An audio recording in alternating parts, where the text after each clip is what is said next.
কলিকাতা বিশ্ববিদ্যালয় BA third সেমিস্টারে সকল রাষ্ট্রবিজ্ঞান জেনারেল পরীক্ষার্থী বন্ধুদের জন্য যারা তোমরা রাষ্ট্রবিজ্ঞান GECC3 এই পেপারটি নিয়েছো, আজকে তোমাদের জন্য 2020 যে প্রশ্নপত্র হয়েছিল সেই 2020 প্রশ্নপত্রে যে এসিকিউ প্রশ্ন বা শর্ট কোশ্চেনগুলো ছিল তার সাজেশন নিয়ে আজকে তোমাদের সঙ্গে আলোচনা করব।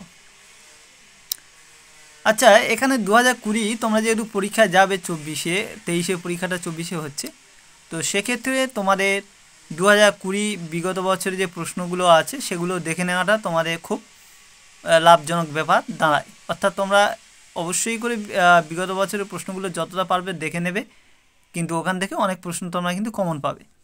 তো সেই জন্য তোমাদের আজকের এই ভিডিও। তো তোমাদের 2020 উত্তরপত্র আলোচনা করার আগে তোমাদের একটা পরিষ্কার ব্যাপার বলে দিই। পূর্বে আমি 2020 প্রশ্নপত্র উত্তর সলভ করে দিয়েছিলাম, তো সেই জন্য আর দ্বিতীয়বার লিখে আমি দিচ্ছি না, মুখেই বলে দেবো।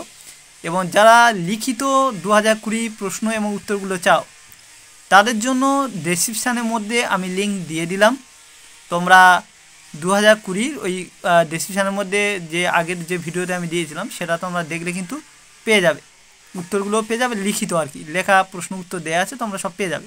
আজকে আমি মুখে একবার বলছি, শুনে নাও, আর যারা শুনে করতে পারবে না তারা ডেসক্রিপশানে চলে যাও সরাসরি, ওখানে কিন্তু তোমাদের লিঙ্ক দেয়া আছে। প্রথম প্রশ্ন তোমাদের ছিল ভারতীয় সংবিধানের খসড়া কমিটির সভাপতি কে ছিলেন? তো সেক্ষেত্রে লিখবে ডক্টর B.R. আম্বেদকর। দ্বিতীয় প্রশ্ন ছিল মৌলিক অধিকার বলতে কী বোঝায়? তো লিখবে যে সমস্ত অধিকার শাসন বিভাগ ও আইন বিভাগের নিয়ন্ত্রণ থেকে মুক্ত এবং দেশের সর্বোচ্চ আইন তথা সংবিধান কর্তৃক সংরক্ষিত থাকে তাকে বলা হয় মৌলিক অধিকার।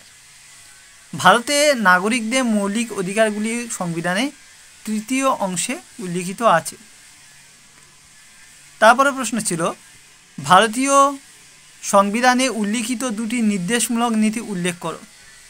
তো লিখবে সংবিধান প্রবর্তনের 10 বছরের মধ্যে সংবিধানে 45 নম্বর ধারা অনুসারে 14 বছর বয়স পর্যন্ত বাধ্যতামূলক শিক্ষাদান,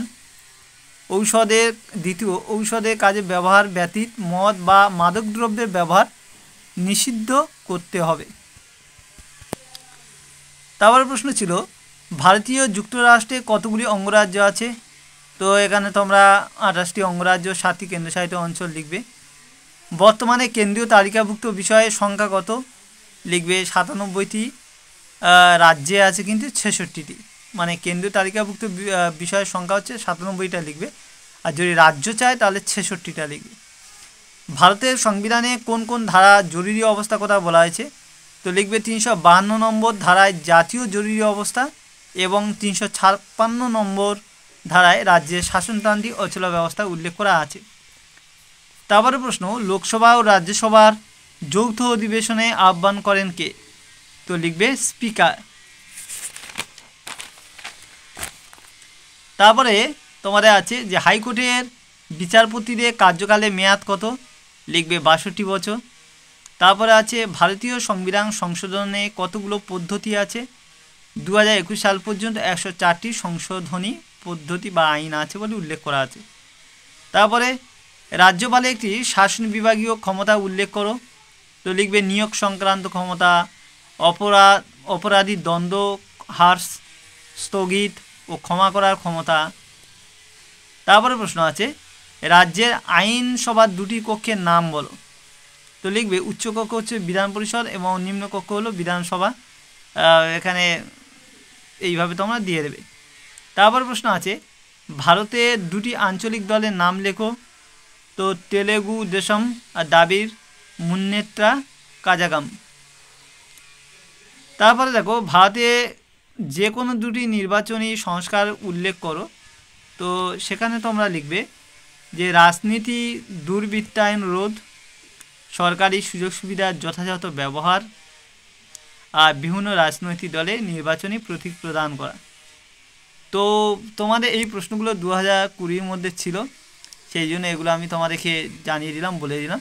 আর যাদের শুনে লিখতে অসুবিধা হওয়াটা স্বাভাবিক, সেই জন্য বলছি তোমরা ডেসক্রিপশানের মধ্যে আমি লিখিত প্রশ্ন উত্তরে লিঙ্কটা দিয়ে দিলাম, তোমরা ওখান থেকে গিয়ে দেখে দেখে লিখে নাও, সেটা তোমাদের পক্ষে খুব ভালো হবে। আর একটা বিষয়, তোমাদের অন্যান্য পেপারে কিন্তু সাজেশান দেওয়া হয়ে গেছে, অনেকে অনেক কিছু হয়তো দেখতে পাওনি, সেই জন্য তোমাদেরকে বলবো তোমরা প্লে লিস্ট থেকে দেখে নাও, কি কি দেওয়া আছে সব ডিটেলস তোমরা পেয়ে যাবে। এবং তোমাদের বাংলা, ইতিহাস এগুলো বড় প্রশ্নের উত্তরের পিডিএফ কিন্তু আমি ইতিমধ্যে আমার সেকেন্ড চ্যানেল অর্থাৎ শুভঙ্কর মাস্টার সার্চ করলে তোমরা পেয়ে যাবে, সেখানে কিন্তু দিয়ে দিয়েছি।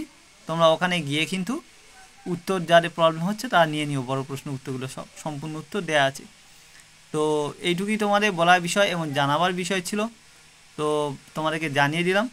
আর বাকি তোমাদের পরীক্ষা কিন্তু হাতে সময় নেই, ভালো করে পড়ো, কোথাও কিছু যদি লাগে অবশ্যই তোমরা নির্দ্বিধায় বলতে পারো, হেল্প সবসময় পাবে। আর এইটুকুই বলার বিষয়। তবে প্রশ্ন সেক পেপারগুলো তোমরা ভালো করে পড়ো, অনেকে যেভাবে বলছিল ওগুলো কিন্তু একটা কোনো বইয়ের মতো সব পাবে না, রেফারেন্স বই ফলো করে তবে তোমাদের দেখতে হয়। তো যাই হোক তোমরা পড়ো। তো আজকে তাহলে মোটামুটি ভিডিও আমি এখানে শেষ করছি। আর চ্যানেলে যারা নতুন ভিডিও কিন্তু এখনও সাবস্ক্রাইব করেনি মানে চ্যানেলটিকে, তাদেরকে বলবো তোমরা কিন্তু আগে চ্যানেলটিকে সাবস্ক্রাইব করে নিও, কারণ পরবর্তী তথ্য পাওয়ার জন্য অবশ্যই কিন্তু তোমাদের চ্যানেলের সঙ্গে যুক্ত থাকতে হবে।